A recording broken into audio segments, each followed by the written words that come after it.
Comenzamos. Hola, ¿qué tal? Bienvenidos a Extra Noticias con las noticias más importantes de este miércoles. Hola, muy buenas noches. Vamos a ver de inmediato nuestros titulares. Más de 1.070.000 estudiantes volvieron a las aulas. El curso lectivo arrancó con los mismos problemas de todos los años. El MEP cambia mallas por muros en centros educativos ubicados en zonas riesgosas. Municipalidades del Gran Área Metropolitana analizan enviar desechos a botadero en Guapiles como medida a corto plazo ante saturación y cierres técnicos de rellenos sanitarios. 11 accidentes de tránsito cada hora se reportan en promedio en este inicio del 2025. La mayoría se debe al exceso de velocidad y consumo de alcohol. 2 agentes del OIJ renuncian tras asesinato de oficial Heiner Zamora. Poder Judicial pide cerrar filas. Tribunal Supremo de Elecciones envía al archivo 2 denuncias de beligerancia política. Empezamos con el detalle de las informaciones. Familia y compañeros del subjefe del organismo de investigación judicial le dieron el último adiós en Capilla Ardiente. El director del OIJ confirma la renuncia de 2 agentes tras la muerte del oficial y 14 más renunciaron en enero. Cerca de las 10 de la mañana de este miércoles ingresó el cuerpo del oficial Heiner Zamora Hidalgo a los tribunales de Guapiles. Los jerarcas del Poder Judicial iniciaron con la guardia de honor. Luego fueron sus compañeros de investigación quienes hicieron los honores. El director general del OIJ, Randall Zúñiga, informó que tras el asesinato del subjefe de la Policía Judicial ya hubo renuncias de investigadores. Ya hemos tenido algunas renuncias, efectivamente, del viernes para acá, de algunos compañeros. Nosotros manejamos, digamos, ahorita un histórico, desgraciadamente, de 9 compañeros, de 8 a 9 compañeros por mes que renuncian. Este mes de enero fueron 14 compañeros que renunciaron al OIJ. Entonces, si usted agarra 14 y lo multiplica por 12 meses, te vas a dar cuenta que son como 160 si sigue la tendencia. Esperemos que no sea así. El fiscal general Carlos Díaz, por su parte, llama a la Unión País para intentar al menos frenar a los grupos de la delincuencia organizada y no crear más divisiones. Bueno, para nosotros es una situación muy dolorosa, muy lamentable. Un excelente funcionario que pierde la vida por mandato de un grupo criminal que él estaba investigando, y eso para nosotros es algo que nos duele y que, bueno, también nos motiva a trabajar fuerte en contra de las organizaciones criminales. Esto no nos va a disminuir de ninguna manera. La Corte Suprema de Justicia reconoce falencias en administración y que el Poder Judicial ya no es un patrono competitivo y por ende poco atractivo. Podríamos decir que hay una necesidad de fortalecer el estudio y las capacidades que se dan por parte de los profesionales que trabajan en el área jurídica. Ahora, también hay que tener presente las condiciones del Poder Judicial como patrono.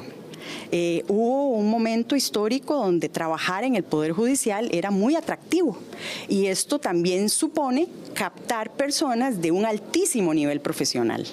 Usted, para ser un patrono competitivo, tiene que ofrecer condiciones competitivas. Antes del mediodía, Heiner Zamora dejó su segunda casa en medio de una muestra de respeto por sus más de 15 años de servicio activo.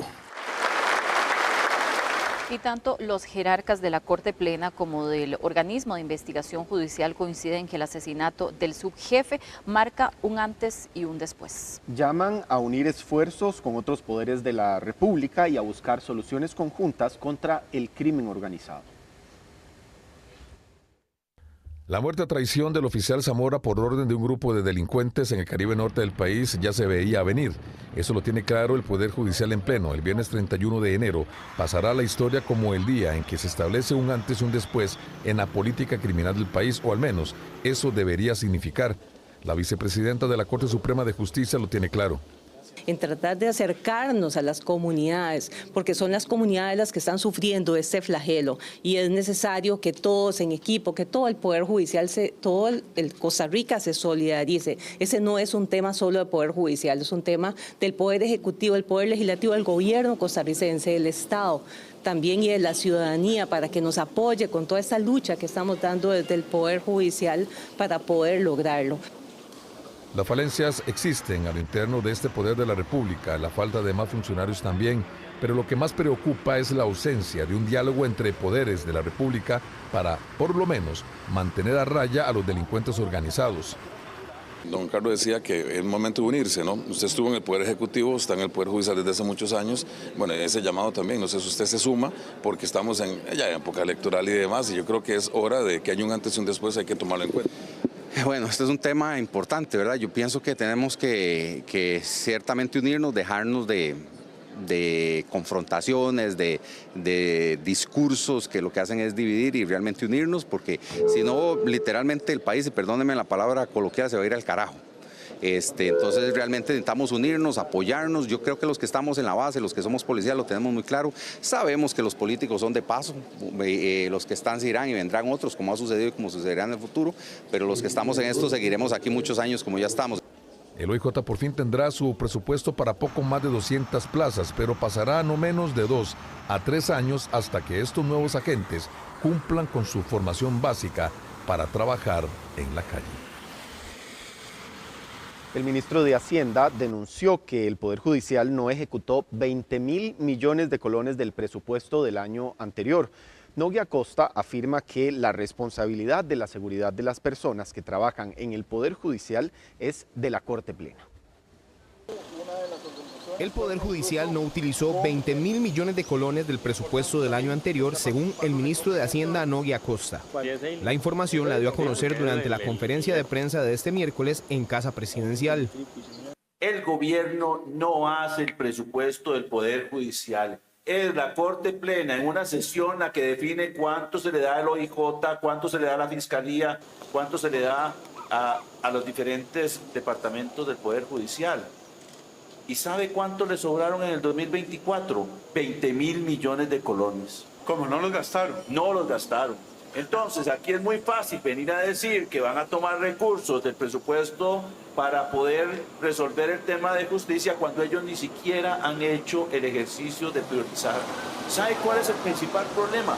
Que si necesitan hacer una modificación presupuestaria para poder dar esos recursos al OIJ, nosotros lo hacemos mañana. Que si necesitan un presupuesto extraordinario para pasar recursos y poderlos utilizar eficientemente y no que les sobren 20.000 millones cada final de año, lo podríamos hacer. 2 agentes del organismo de investigación judicial presentaron su renuncia a la institución tras el ataque a balazos en contra del subjefe regional de Guapiles, Heiner Zamora. Este dato fue revelado por el director del OIJ, Randall Zúñiga, quien reconoce que este fenómeno también afecta a otras áreas del Poder Judicial. Les matan a uno de ellos, ya andan diciendo que muchos oficiales están renunciando porque no se sienten protegidos, desperdiciaron más del doble el año pasado de recursos y ahora dicen es culpa de Nogui que no nos dio 9.500 millones, que además era para este año y estamos en enero, ¿cuándo lo hubieran podido gastar? No hay palabras, es que yo podría tirarle a usted 30.000 adjetivos. Desde hipocresía, mercaderes, lo que usted quiera, y no hace falta ya más decirlo. Es que qué vergüenza me da a mí como compatriota ver al Poder Judicial con URRU por dentro. Y yo sé que muchos de los jueces no saben qué es URRU, vaya pregunta. Es una pudrición extrema, los árboles que caen en el bosque. El jerarca junto al presidente de la República rechazan la idea de que la falta de presupuesto sea la razón por la cual no se pueda controlar la delincuencia en el país.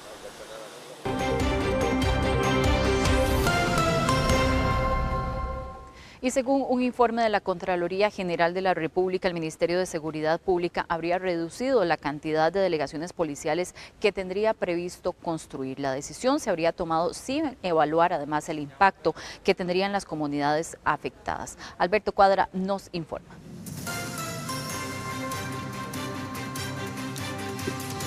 Bueno, este informe de la Contraloría General de la República lo que está diciendo es que la cantidad de delegaciones que en estos momentos se han llevado a cabo o las que se han proyectado no son las suficientes y que muchos de esos proyectos que se han cancelado no se tomó en cuenta también el impacto que iba a tener en esas localidades, obviamente subiendo lo que sería la criminalidad, la cantidad de delitos que existen y quitando o más bien moviendo las delegaciones sin ningún tipo de estudio. Veamos la siguiente información. Se tenía previsto construir varias delegaciones con un crédito de $100 millones otorgado por el Banco Interamericano de Desarrollo BID. Sin embargo, la decisión de no habilitarlas se realizó sin evaluar el impacto que tendrían las comunidades afectadas. Específicamente, en el componente denominado de efectividad policial, se identificó que la decisión de disminuir la cantidad de delegaciones por construir, pasando de 35 delegaciones a 21, no cuenta con un análisis integral respecto de la afectación o la incidencia en las comunidades, así como en el objetivo del programa y el cumplimiento de la necesidad pública. Además, en noviembre del año pasado, se decidió construir el Centro de Mando y Control Policial. Este centro será clave para la vigilancia de la seguridad. Sin embargo, se observan retrasos en el proceso de contratación para la construcción del centro, además que no se cuenta con las coordinaciones necesarias y correspondientes. Así concluyó la Contraloría General de la República al evaluar el cumplimiento de las condiciones del crédito que financia el Programa de Seguridad Ciudadana y Prevención de la Violencia, el cual beneficiaría a comunidades vulnerables mediante inversiones en infraestructura, tecnología y formación. En el informe del órgano Contralor se indica que en noviembre se decidió construir el Centro de Mando Policial, el cual es clave para la vigilancia de la seguridad.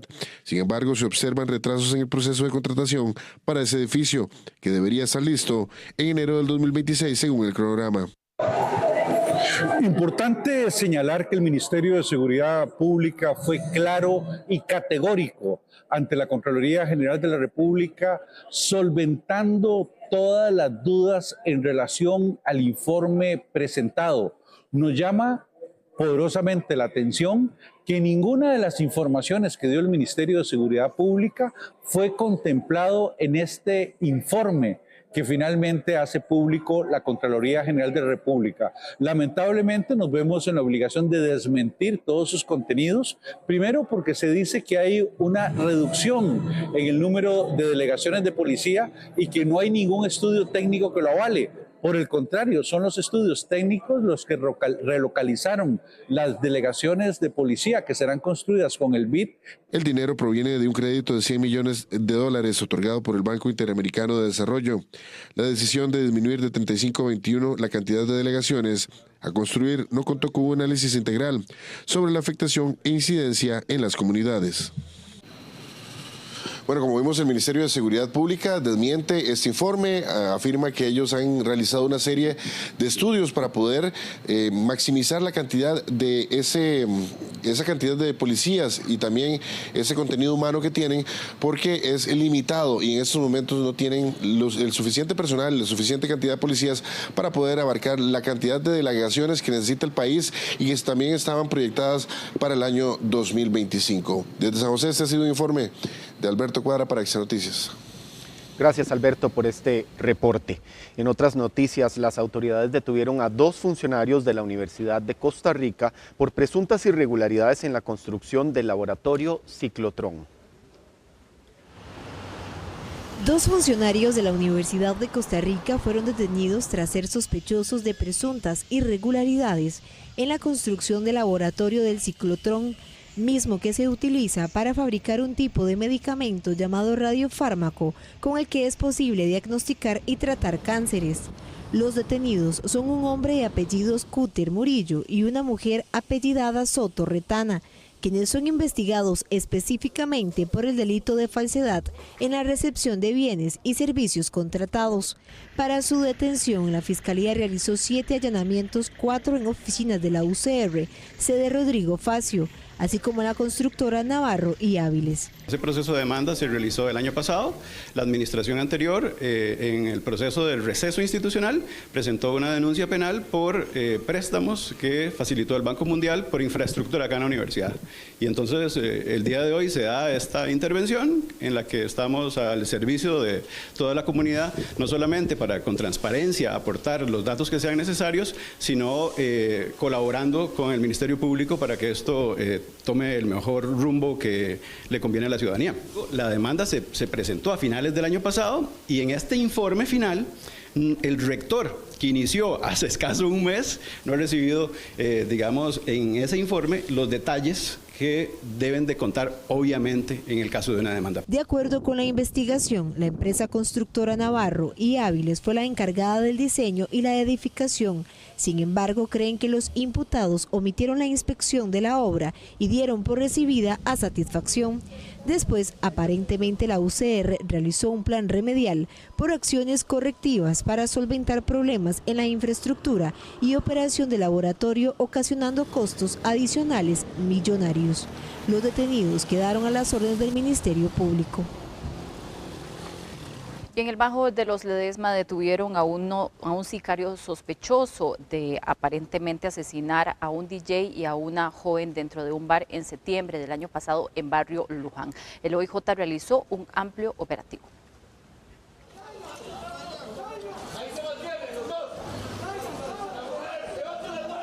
Así ingresó el Servicio Especial de Respuesta Táctica del OIJ a una vivienda en el Bajo de los Ledesma para detener a un joven de 21 años, sospechoso de estar involucrado en el homicidio de un DJ de apellido Brown y una mujer de apellido Castro, quien era víctima colateral, dentro de un bar en barrio Luján. El detenido, quien disfrutaba de un beneficio de libertad condicional con tobillera electrónica, en apariencia participó en el ataque que ocurrió en septiembre del año pasado, junto a dos sujetos armados, quienes dispararon sin mediar palabra desde la entrada del local hacia el interior del establecimiento. Ese día los presuntos gatilleros se desplazaban en motocicletas, hechos que quedaron grabados en una cámara de seguridad. Existe un porcentaje de la población cuyos rasgos de personalidad sociopáticas o psicopáticas no son posibles de reinsertar a la sociedad y menos con el uso de un brazalete. La ciencia puede identificar este tipo de casos, pero no se han hecho las inversiones suficientes para poder tener el tiempo, el espacio y los recursos para valorar a cada una de las personas que reciben el beneficio de una sentencia alternativa. ¿Por qué dejan salir a privados de libertad si no están listos para estar en convivencia con las demás personas? O también, otra pregunta que se hacen mucho, ¿por qué dejan salir a una persona de la cárcel antes del tiempo por el cual se le estableció la sentencia? La respuesta es muy sencilla. El sistema penitenciario no está funcionando como sí debería hacerlo. La casa que llenaron esta mañana está ubicada en un lugar de difícil acceso y fue complejo para las autoridades su ingreso. La misma, en apariencia, tenía un área de escape. Durante las diligencias, los agentes decomisaron un arma de fuego y la vestimenta que aparentemente utilizó el día de los hechos. Según el OIJ, las otras dos personas involucradas en el doble homicidio ya habían sido detenidas anteriormente. En los allanamientos participó el equipo de choque de la Policía Municipal de San José y hasta se hizo presente la Policía Penitenciaria.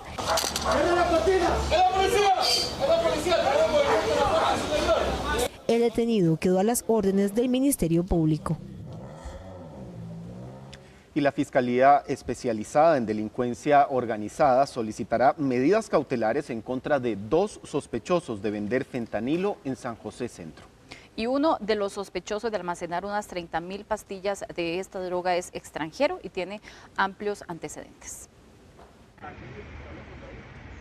Las detenciones se efectuaron este martes, luego de que la DEA informara a las autoridades costarricenses sobre la aparente comercialización de droga sintética por parte de estas personas.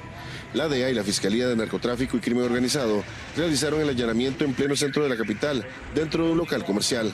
Esta droga, conocida como la droga zombie, es altamente peligrosa.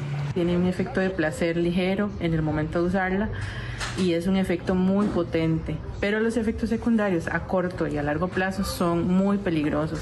Bueno, primero porque genera adicción rápidamente, después efectos leves van desde dolor de cabeza, vómitos, náusea, mareos, etc. Pero ya a dosis más alta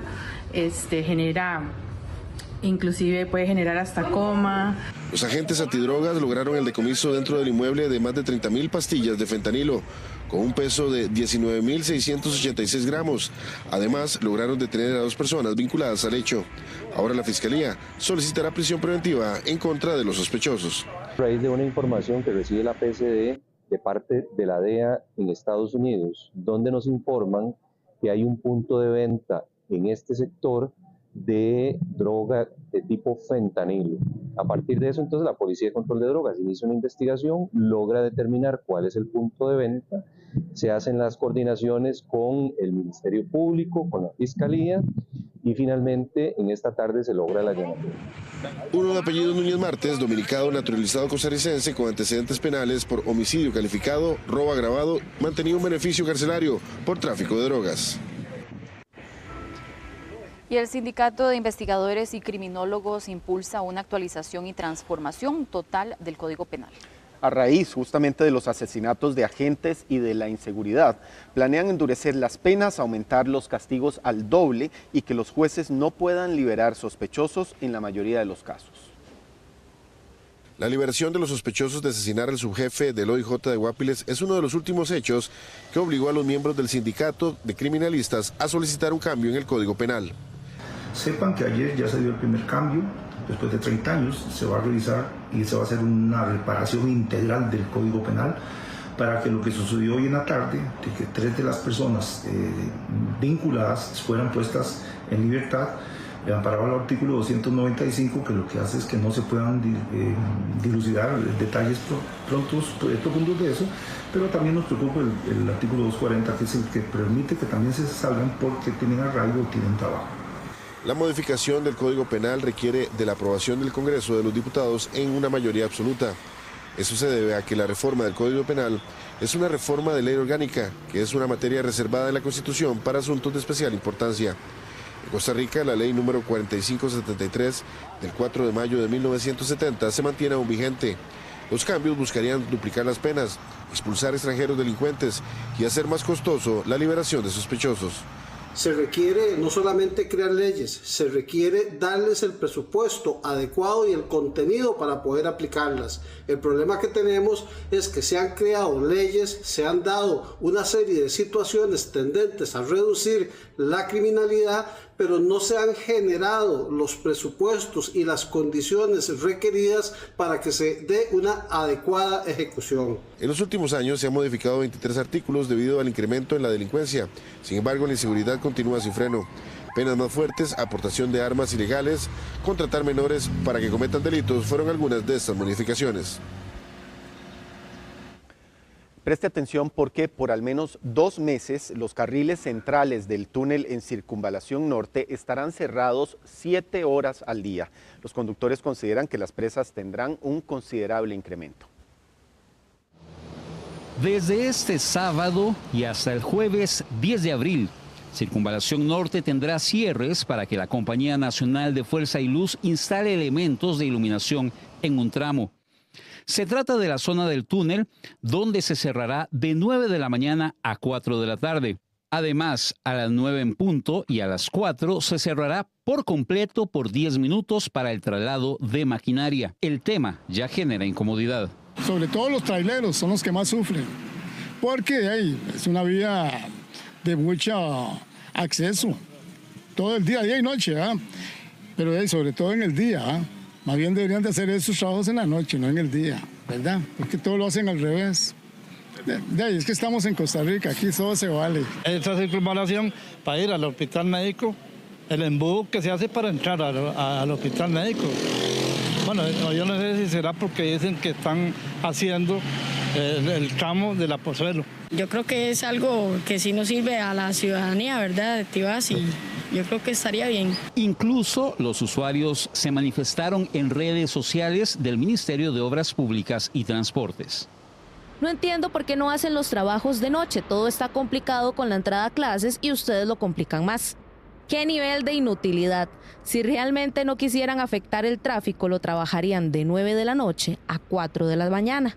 Pero ¿por qué trabajo si ya fueron e inauguraron las obras y hasta cimarronas hubo? Un montón de inútiles. Esta gente, ¿cuándo entregará esa obra terminada? Más de lo mismo.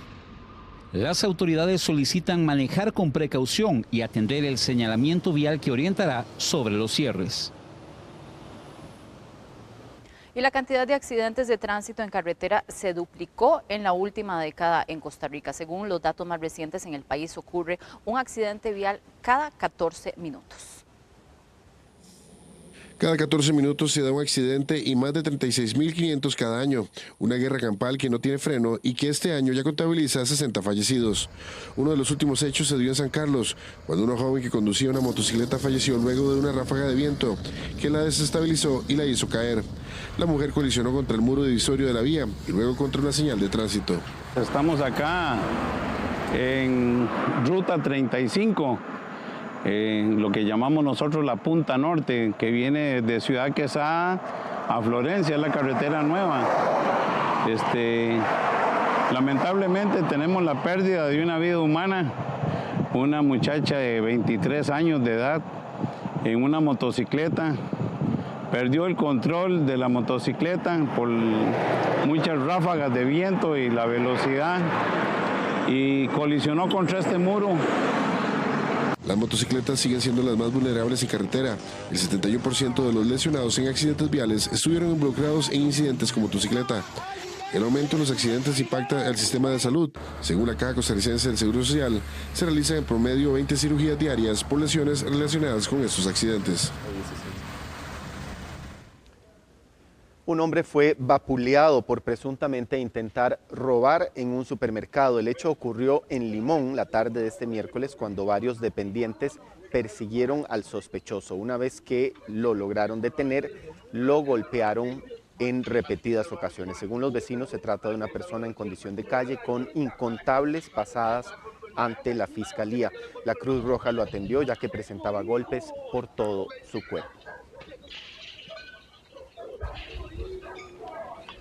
Y con la entrada a clases, algunas personas menores de edad se trasladan caminando hasta sus centros educativos solos o en compañía de un adulto. Existen algunas medidas de seguridad que deben tomar los encargados, como siempre, como tomarlos de la mano, vigilar que no crucen antes de tiempo cuando los semáforos están en verde.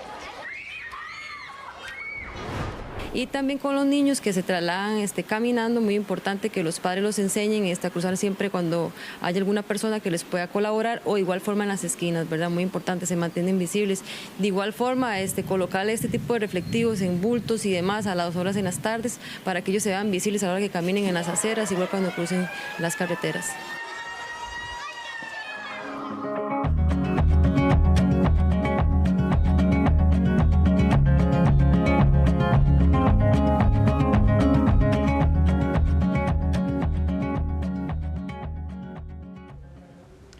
El curso lectivo 2025 inició con normalidad.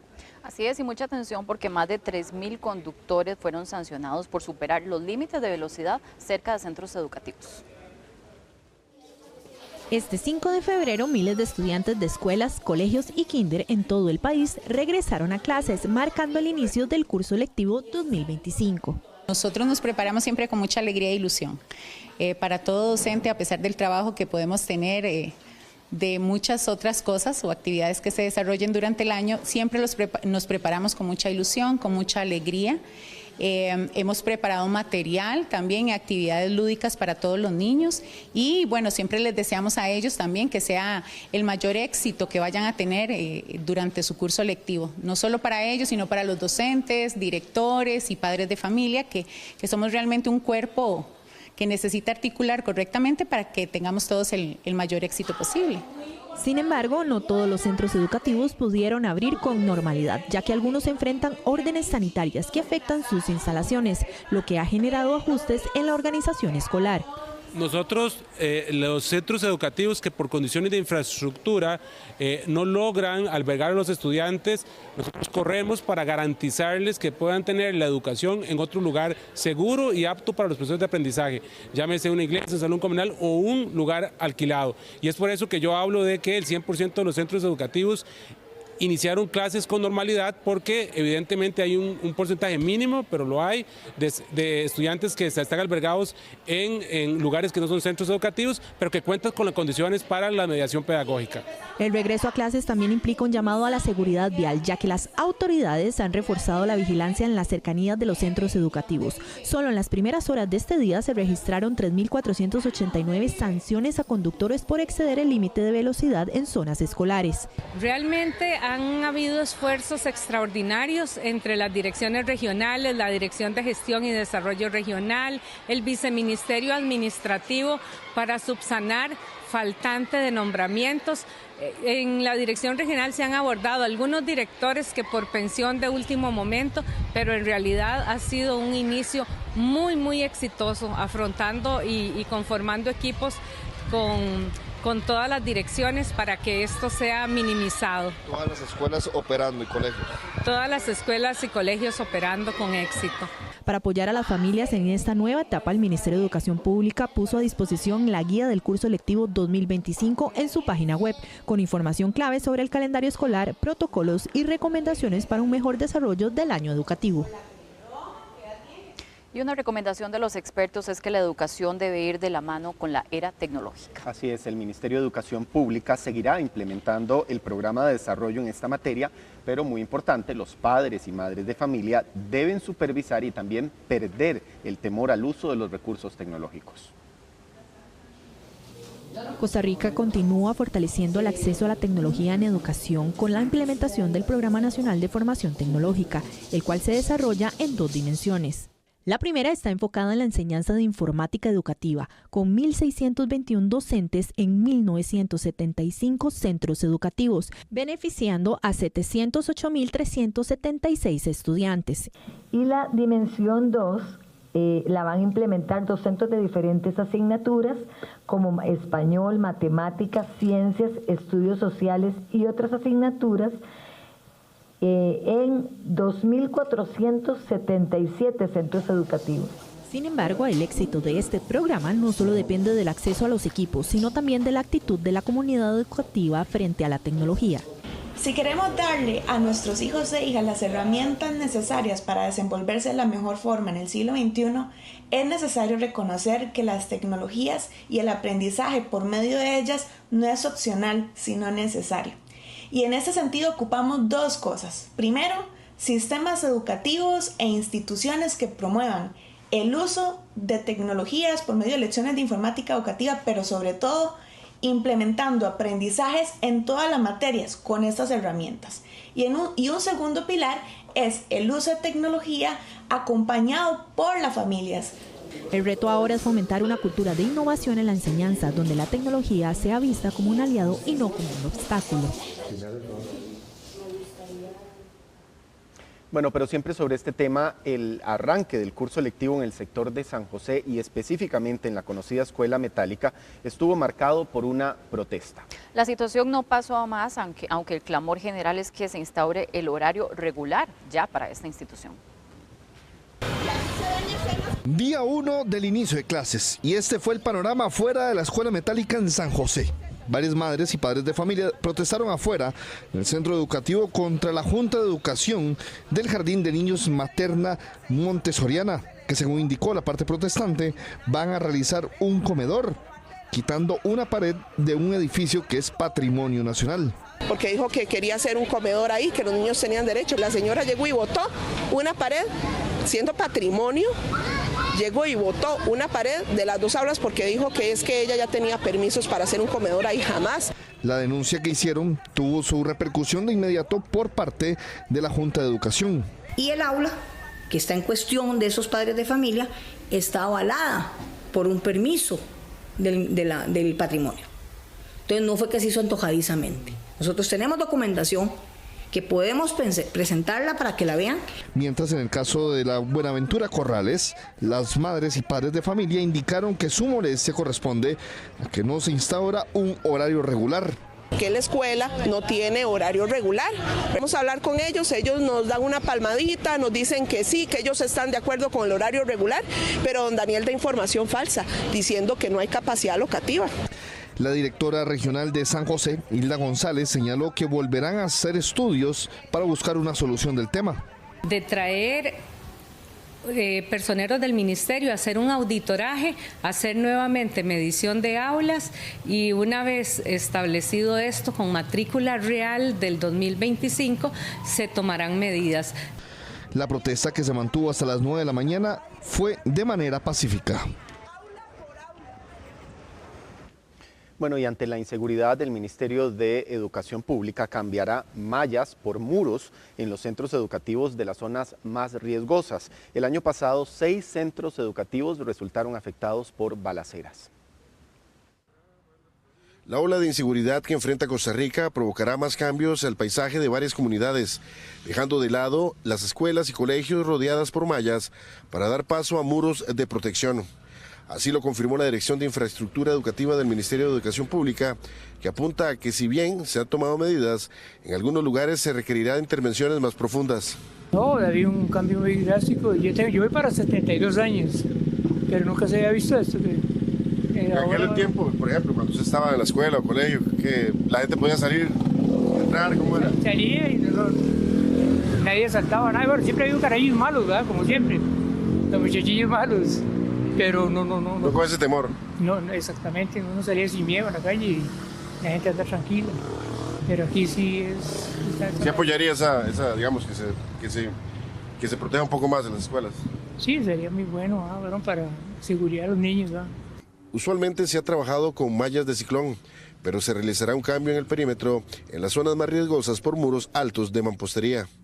El recrudecimiento de la violencia en el país ha tenido varias escenas graves cerca de centros educativos en los últimos meses. Cualquier lugar, en cualquier momento del día, pues hace la necesidad de que las personas de los centros educativos se capaciten, las personas docentes, personas estudiantes, de forma en que sepan cómo reaccionar ante una situación de estas, conozcan cuáles son los lugares seguros, las rutas de escape y cómo reaccionar en distintas situaciones, de forma en que podamos disminuir el riesgo de que exista alguna víctima colateral en este tipo de eventos. Otro de los protocolos que se actualizó fue el de tirador activo, que pretende que las instituciones reaccionen en menos de un minuto tras identificar una balacera. Y más de 700.000 estudiantes se benefician de los comedores escolares. El regreso a clases garantiza tiempos de alimentación justamente en los centros educativos. Más de 700.000 estudiantes en más de 4.500 centros educativos del país se benefician del programa de alimentación y nutrición, que asegura acceso a alimentación adecuada durante su jornada escolar. Nosotros continuaremos garantizando el servicio de comedores escolares en toda la población estudiantil que tiene este servicio. No estamos eliminando ninguna beca de comedores escolares, todo lo contrario. A pesar de que la matrícula ha ido disminuyendo a lo largo de los años por efectos de la transición demográfica, tratamos de mantener los beneficiarios y aumentar la cantidad de tiempos de alimentación en aquellas poblaciones vulnerables por condiciones socioeconómicas o que viven en territorios indígenas, donde en muchos casos reciben 2 o 3 tiempos de alimentación. De estos, 144.928 estudiantes reciben 2 o 3 tiempos de comida, un apoyo esencial para garantizar su bienestar y rendimiento académico. Para asegurar la operatividad de los comedores estudiantiles, el programa cuenta con 5.395 servidoras, quienes desempeñan un papel clave en la preparación y distribución de los alimentos. La alimentación tiene que llevar todo, ¿verdad? Lo que es la proteína, el carbohidrato, los minerales, todo en realidad, la fruta, los vegetales, legumbres. Aquí en realidad al niño desde que está en transición se le enseña a comer de todo. O sea, aquí se le da parejo, tanto a los pequeñitos como a los grandes. Y gracias a Dios todos comen de todo porque desde pequeños se les enseña, ¿verdad? Que tienen que comer tanto la legumbre como la carne, los frijoles, el arroz. Como parte de un enfoque integral de alimentación sostenible, el programa impulsa 83 proyectos de huerta estudiantil, promoviendo la educación ambiental y la producción de alimentos dentro de los centros educativos. Bueno, y el acceso a la educación será más equitativo también gracias a la asignación de becas y programas de apoyo que lo que buscan es reducir la deserción escolar. Los estudiantes en condiciones de vulnerabilidad recibirán recursos por parte de Limas y estudiantes adolescentes embarazadas apoyo para que no dejen los estudios. Miles de estudiantes en condición de vulnerabilidad tendrán más oportunidades para continuar su educación gracias a nuevas becas y apoyos. Las adolescentes embarazadas o madres podrán recibir una ayuda económica para cubrir gastos de estudio y maternidad, evitando así la deserción escolar. Es un programa integral que cuenta también con su propio presupuesto para este año, con unas metas y unos objetivos que buscan, en primer lugar, la reducción de estas cifras, evitar la deserción y brindar el acompañamiento psicosocial. Los estudiantes en pobreza extrema y básica también contarán con más apoyo para mantenerse en las aulas. Un programa especializado facilitará su permanencia en el sistema educativo, promoviendo su desarrollo académico y brindándoles herramientas para mejorar su futuro. Este año, particularmente con respecto a las becas de Avancemos, vamos a volver a tener la meta de 320,000 becas. Son 46,000 becas más de las que están establecidas en el Plan Nacional de Desarrollo. Estas becas tendrán un fuerte énfasis en estudiantes de secundaria. Queremos cubrir, al igual que lo hicimos el año anterior. Para reforzar este respaldo educativo, se habilitó una línea gratuita de atención psicológica y orientación integral. Los interesados podrán llamar entonces al 800-22-62-626 de las 58 oficinas locales de Limas del país. Y los cascos que usan motociclistas y ciclistas deben tener ciertas características de seguridad y además utilizarse de la forma correcta. El riesgo de no hacerlo quedó en evidencia tras una colisión registrada en Golfito. El golpe fue leve, pero de inmediato el casco se desprendió de la cabeza del conductor, lo cual en otro escenario podría haber deparado una fatalidad. La colisión se registró en Golfito y recuerda la importancia de utilizar un casco de buena calidad y además colocárselo de manera correcta. Este cierre significa vida o muerte.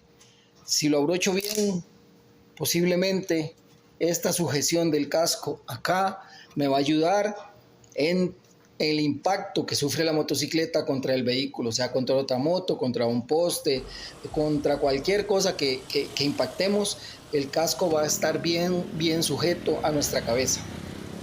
En el video puede observarse también la imprudencia del conductor del vehículo al realizar un giro en un sitio prohibido, mientras que el motociclista circulaba en contravía.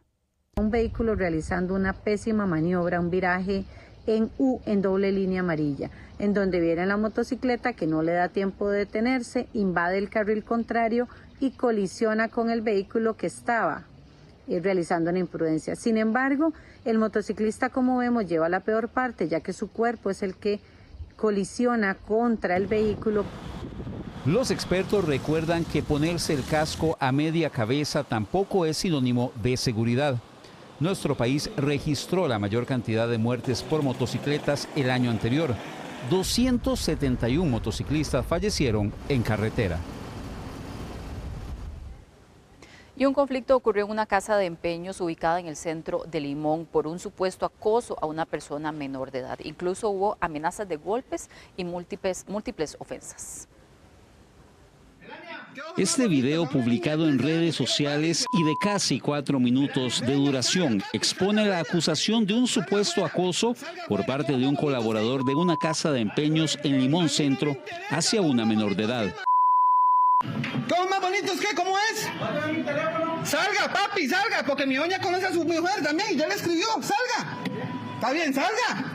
Dígale lo que le digo. El Código de la Niñez y la Adolescencia establece parámetros para que el encargado de la persona menor de edad pueda, ante una situación como la que se plantea, dar parte a la fuerza pública o cualquier otro cuerpo policial para que se apersone al sitio y constate el hecho. Pero la parte presuntamente agredida podría jugar el rol de agresor tras constantes insultos y amenazas. Salga, papi, a mí no me enseñen ni yo. No me enseñen nada. ¿Cómo le va a decir que qué bonito una niña de 13 años? ¿Qué es esa? A mí no me interesa. Usted tiene que salir de aquí y yo me lo voy a topar. Y vea, donde me lo tope, lo voy a brincar en la cabeza. Por mi madre que esa mujer tamó. Más bien es el colaborador el que podría tomar medidas en contra de esta persona, puesto que serían delitos contra el honor. Ahí en este tipo de casos lo que se recomienda es llamar a la policía inmediatamente para que llegue, levante un parte. El allegado de la menor se descontroló, según consta en el video. ¡Salga! ¡Salga! ¡Quítese la camisa! No puedo. Una m***. Así puede decirle que qué linda una chiquita de 13 años. Y sí, Dígalo, salga, quítese la camisa. En este video vemos una persona que no logra manejar sus emociones de la manera adecuada. Incluso su realidad cambia, ya que malinterpreta el halago que le hacen a su hija, poniéndolo como si hubiera sido una propuesta de carácter sexual. Extra Noticias consultó la posición de la empresa en la que se dieron los hechos, pero al cierre de edición no obtuvimos respuesta. Auxiliares de ortopedia que reciben menos de 20.000 colones por cirugías de hasta 2 horas de duración es parte de lo que está denunciando UNDECA y que, según dicen, debe modificarse en hospitales como el Calderón Guardia y el Hospital México. Pese a que hoy se intentó llegar a un acuerdo con la gerencia médica, la mesa de diálogo se rompió por falta de consensos. Auxiliares del área de ortopedia que por cirugías de hasta 2 o 3 horas solo ganan 15.000 colones son parte de las denuncias que hoy se discutieron en una mesa de diálogo entre UNDECA y la gerencia médica de la Caja, en la cual sin embargo no hubieron acuerdos. En el que me recuerdo más es en el caso del técnico de ortopedia. El técnico de ortopedia, por participar en un procedimiento de esto, lo que le pagan son 15.000 colones. Y eso, una cirugía que puede durar 2 o 3 horas. Ahí no es por el tiempo, sino por la complejidad que vaya presentando la cirugía. Las jornadas por producción vinieron a ser una de las medidas de la Caja para aliviar parcialmente las listas de espera. Es decir, personal médico que laboraba fuera de sus jornadas ordinarias para atender procesos de mayor urgencia, ganando una remuneración adicional. Sin embargo, según el sindicato, hay brechas salariales por resolverse. En estos programas lo que está sucediendo es que las diferencias entre los sectores es muy abismal. Digamos, el médico tiene una cuota, la enfermera tiene una cuota, el auxiliar tiene una cuota, el auxiliar de quirófano tiene otra cuota.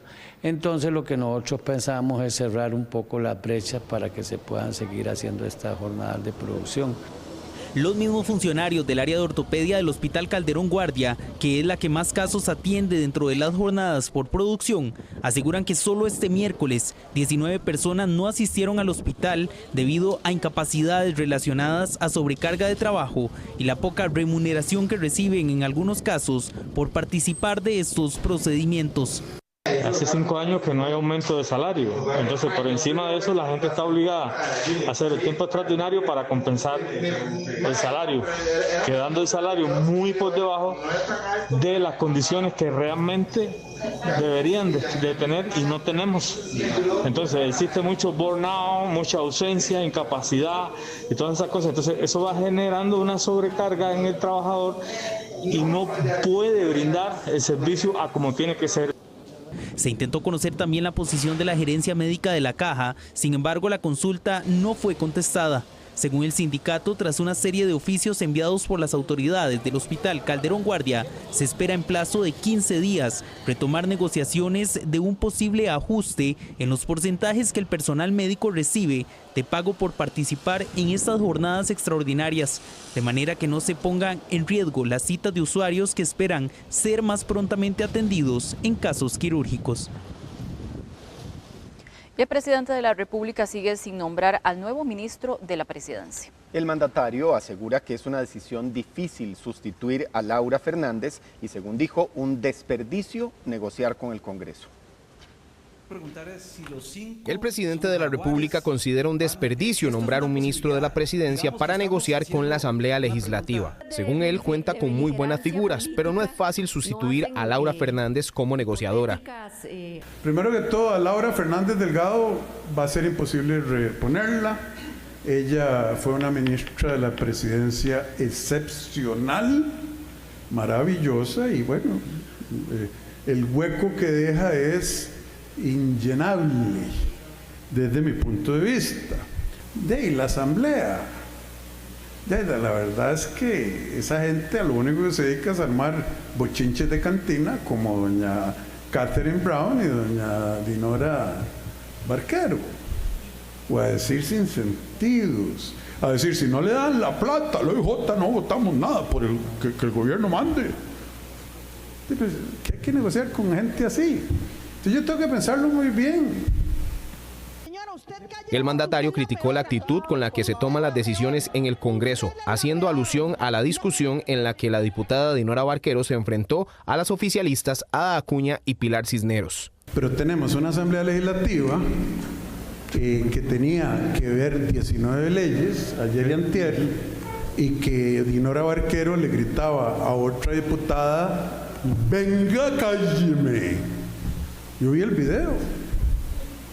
¿Para qué vamos a seguir nosotros mandando papeles, proyectos de ley a esta Asamblea Legislativa que para todos los efectos prácticos, gracias a Dinora Barquero, gracias a Yo No Soy Manca, venga, pero ¿qué pasó?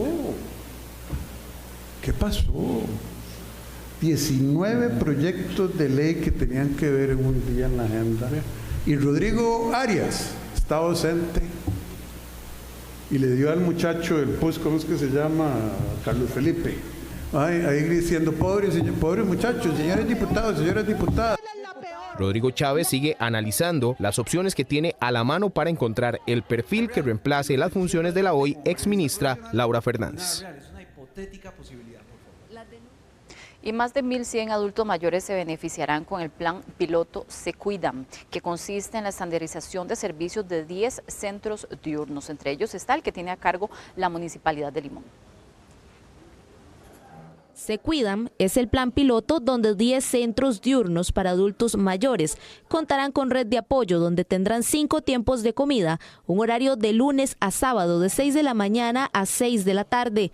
La inversión de 2.200 millones de colones beneficiará a 1.100 adultos mayores. Donde los lugares de mayor necesidad y con índices de desarrollo social más bajo son los que principalmente impactamos: Guanacaste, Limón y Punta Arenas. Y ahí están claramente. Tenemos uno en Alajuela y el que fuimos justamente en Pavas, en San José. Y de ahí que pretendemos ampliarlo a más si este piloto obviamente sale positivo en cuanto al abordaje. La Municipalidad de Limón tiene un centro diurno a cargo, el que seleccionaron por la gran necesidad social, según explicó la alcaldesa de este municipio. El CONAPAM hace una investigación de cuáles son esas áreas y esas zonas más vulnerables, donde había más desatención. Y, por ejemplo, en el Cantón Central de Limón no existe ni siquiera una sola o un solo espacio destinado a ser un espacio para alimentar al adulto mayor, para brindarle las condiciones que merece. No solamente estamos hablando de alimentación, sino también de un espacio integral donde se le va a poder dar atención al adulto mayor de forma muy generalizada. Además de fortalecer las redes de apoyo, la atención física, motora y la salud mental, se les brindará el alimento debido a que, según informó la alcaldesa, muchos llegan con desnutrición que les genera descompensaciones físicas y poco a poco lo podrían superar de esta forma. La Comisión Plena Tercera de la Asamblea Legislativa aprobó en primer debate el expediente que contempla que las contrataciones de obras públicas que se tramiten mediante licitación mayor deberán exigir el uso de las últimas tecnologías disponibles en el mercado. Se busca con ello una mejora tecnológica y metodológica de las contrataciones en materia de obra pública que además optimice los periodos de mantenimiento. Según la iniciativa, las autoridades de contratación pública presentarán anualmente cuáles se consideran las mejores opciones para el diseño, planificación y elaboración de proyectos. Una iniciativa pretende solventar la ausencia del concepto de violencia obstétrica de la legislación y el reconocimiento de este serio problema en nuestro sistema de salud. La Comisión Especial de la Mujer de la Asamblea Legislativa dictaminó afirmativo el expediente que busca reformas de la ley 10.081. Este establece derechos de la mujer durante la atención del embarazo, parto, posparto y además la atención del recién nacido. Propone la implementación de un mecanismo de control para mejorar la información que reciben las mujeres embarazadas sobre sus derechos. El proyecto fue enviado a publicar y a consulta a varias instituciones. Había un vacío en nuestra normativa porque el término violencia obstétrica simplemente no existía. Así que desde mi despacho se forma esta iniciativa para dejar de manera explícita este tipo de nombre como un delito, como un caso caso por el cual llamar como tiene que ser una acción irregular que vincule el maltrato a la mujer durante todo su proceso de embarazo y nacimiento, incluso de su hijo o de su hija. Indica qué es lo que queremos hacer, que es la parte de erradicar la violencia obstetra. Se define en el artículo 2 que es el concepto de violencia obstetra, se definen algunas sanciones relacionadas con posibles actuaciones que pueda tener el personal que normalmente es el que pueda realizar este tipo de violencia. La Sala Cuarta no encontró vicios de inconstitucionalidad en el proyecto para que Cóbano de Punta Arenas sea declarado como un nuevo cantón. Sin embargo, el proyecto, en caso de aprobarse, sería efectivo hasta después de las elecciones nacionales del 2026. Hacer de Cóbano de Punta Arenas un nuevo cantón ha sido un proyecto de avance y retroceso que, sin embargo, parece ver recientemente un impulso más para volverse una realidad. Esto luego de que la Sala Constitucional considerara que crear este nuevo cantón no supone ninguna contrariedad a la Constitución política. En sus manos está darle una alegría a los 20.000 habitantes de Cóbano al darle la autonomía para poder crecer sin limitaciones en dependencia presupuestaria. Confiamos en que más de los 41 diputados que ya votaron a favor el primer debate fortalecerán el segundo debate y Cóbano, después de casi 10 años de lucha, logrará ser el nuevo cantón de Costa Rica.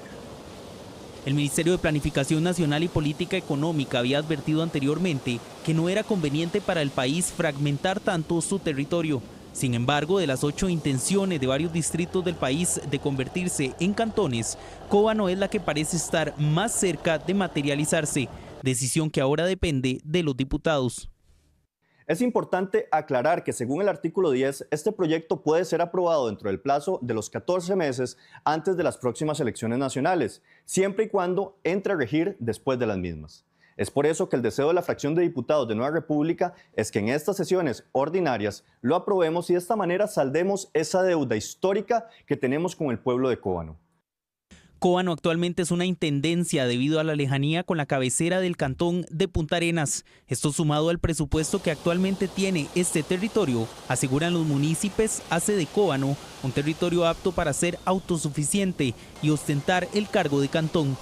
Sin embargo, aún en caso de aprobarse el cantonato, este entraría a regir hasta culminadas las elecciones nacionales de 2026, debido a que el registro de distritos electorales, donde se emitirá el voto el próximo año, quedan definidos de manera definitiva este mes de febrero. Hacemos una pausa y cuando regresemos, trasladar la basura del gran área metropolitana hacia un puerto nacional sería el plan de algunos gobiernos locales ante el colapso del relleno de la Uruca. Los detalles cuando regresemos. Gracias por continuar informándose con Extra Noticias. Y preste atención si usted es conductor, porque hoy a la medianoche entrará a regir el primer incremento en el precio de los combustibles de todo este año. El diésel costará 10 colones más. A menos de 20 días de que haya entrado a regir la primera rebaja en el precio de los combustibles del 2025, ya esta semana entró en vigencia la primera alza en el costo de este servicio. Los nuevos precios se distribuirán de la siguiente manera. La gasolina regular experimentará un aumento de 2 colones, costando ahora 650 colones el litro. La gasolina super verá un incremento de 5 colones, pasando a costar 671 colones el litro. En el caso del diésel, el cual hasta el momento costaba 560 colones el litro, verá incrementado en 10 colones su costo, quedando en 570 colones por litro. En tanto, el gas licuado es el que percibe el mayor incremento, pasando de 7.271 colones a 7.423 colones. Este ajuste se explica en lo fundamental por 3 aspectos que presionaron al alza. Primero, un aumento en los precios internacionales como consecuencia de situaciones propias del contexto geopolítico y movimientos del mercado en el hemisferio norte. Segundo, un aumento en el tipo de cambio en el periodo de análisis.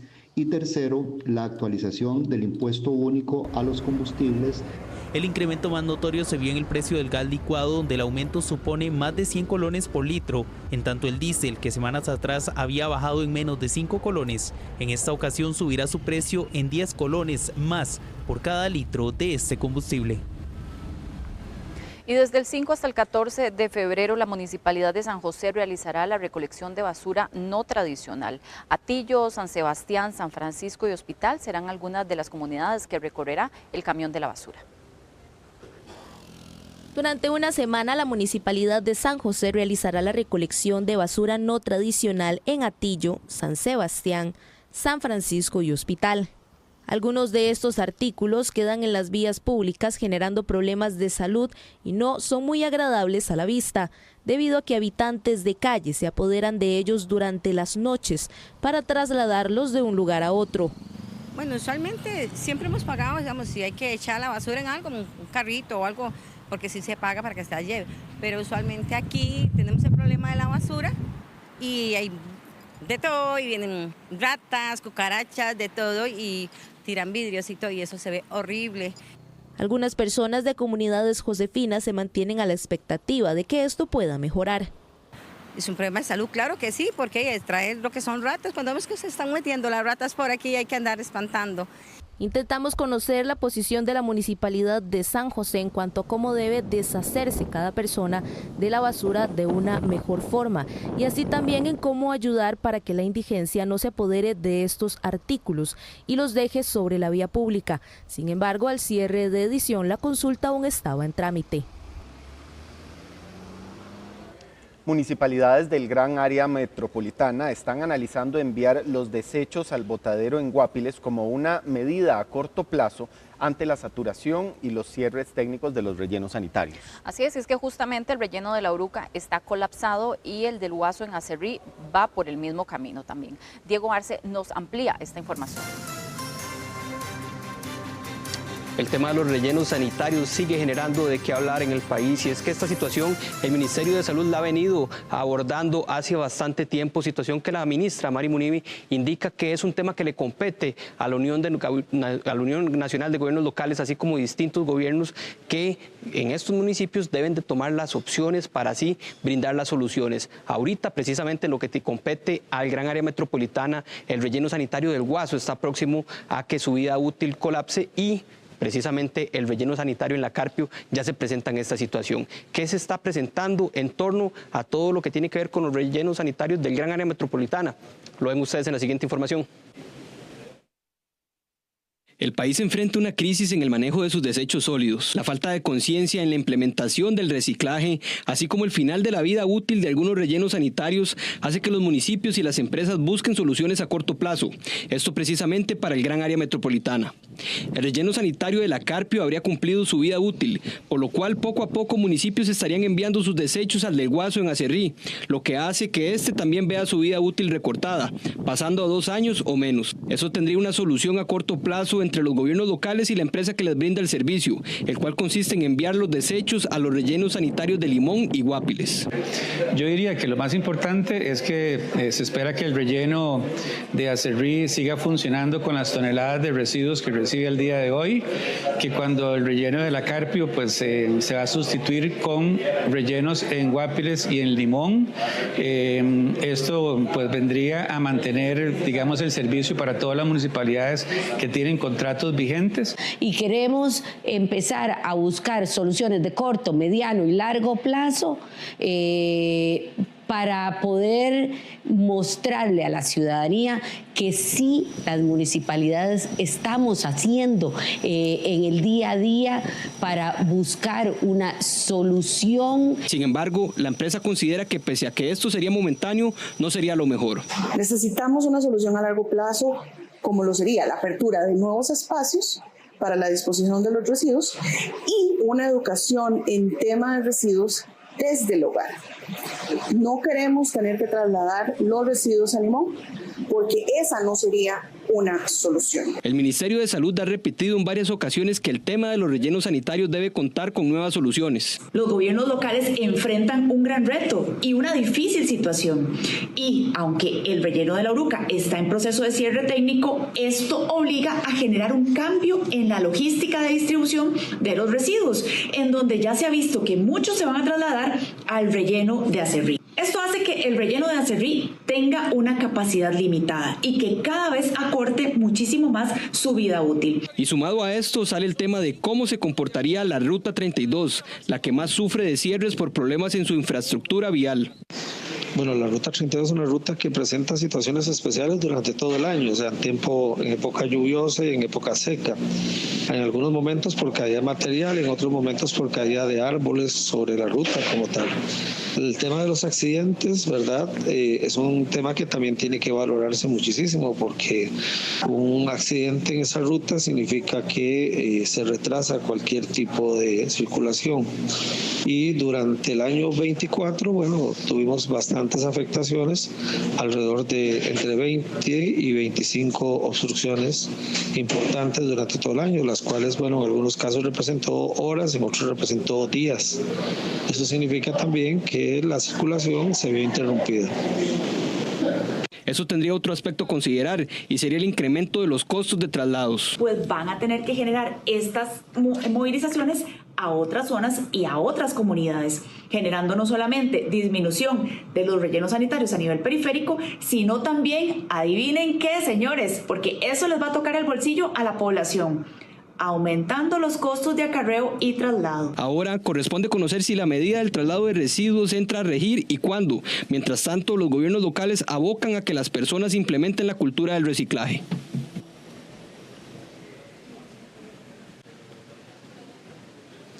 La ministra de Salud fue muy clara en un tema y es el tema de los traslados. Ahora se está presentando esta situación de los rellenos sanitarios en el gran área metropolitana y les vamos a explicar un poco el contexto que se estaría generando con dicha situación. Ahorita lo que se está suscitando es que están estos dos rellenos sanitarios que se manejan en el gran área metropolitana. Para explicarles un poco, uno recibe 26 residuos de los municipios, mientras que otros 5. ¿Cuáles son y qué parte del área metropolitana?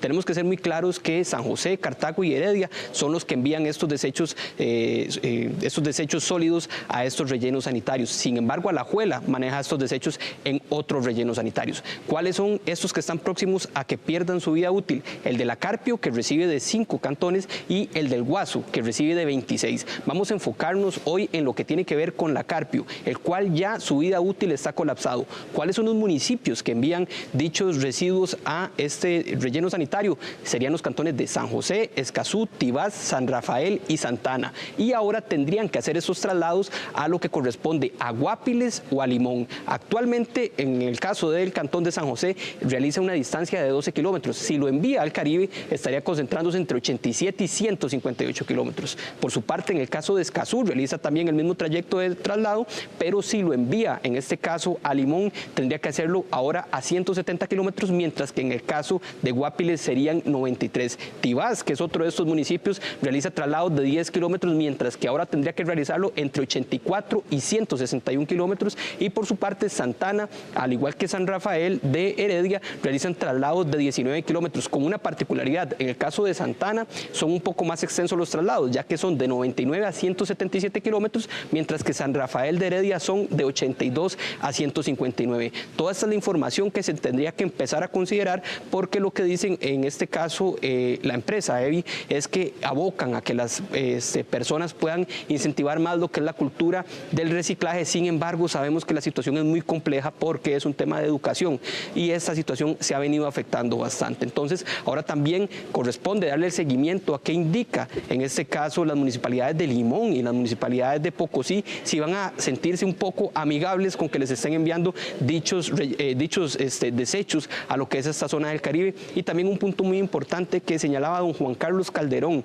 el encargado de emergencias del Ministerio de Obras Públicas y Transportes, y es un tema que todo el mundo sabe, que lamentablemente la Ruta 32 presenta una serie de colapsos debido a su infraestructura vial, por lo cual imaginar ahora que esta vía esté plagada de camiones que trasladan residuos sólidos se podría convertir en un tema sumamente complicado para lo que tiene que ver con los trayectos que se realizan hacia el Caribe. Vamos a darle todo el seguimiento al tema del manejo de residuos, así como los rellenos sanitarios del gran área metropolitana, y les vamos a estar extendiendo en próximas ediciones todo lo que compete a este tema. Muchas gracias, Diego. Y en otras informaciones, el Comité Auxiliar de la Cruz Roja en Moravia suma un siglo de historia. Muchas anécdotas se atesoran a lo largo de estos 100 años de historia. Yo he estado 56 años en este comité. Esto ha sido mi vida, parte de mi familia, por lo cual hemos luchado mucho, hemos logrado muchísimas cosas. Edith Fernández vivió prácticamente el 60% de la historia del Comité Auxiliar de Cruz Roja Moravia, que este miércoles cumple un siglo de existencia. Con nostalgia nos mostró la agenda que se utilizó aquel añejo 5 de febrero de 1925. Las anécdotas son innumerables. Para un taxi venía una señora a mejorarse de gemelas, fue mi primera experiencia, fue algo, ¿verdad?, novedoso para mí. Ha sido esto una familia, porque nosotros hemos llorado alegrías, tristezas. Esta fue la primera ambulancia, costó 3.500 colones y llegó a Moravia en 1927. Cruz Roja Moravia estrenó instalaciones en octubre pasado frente a la Escuela Porfirio Brenes. Hoy enfrenta nuevos retos. Tenemos la gran expectativa de ver nuevas caras aquí, nuevos voluntarios. Ya hoy en día, desde los 8 años, pueden entrar los niños. Moravia se enorgullece con este acontecimiento. Una cordial felicitación, estamos muy contentos, nos llenan de orgullo saber que por 100 años hemos tenido a la Benemérita Cruz Roja en nuestro cantón. Felicitaciones, Comité Auxiliar de Cruz Roja en Moravia, al cumplir sus primeros 100 años. A partir de las 5 le esperamos en Desde Buena Mañana. Buenas noches, que descansen. Buenas noches.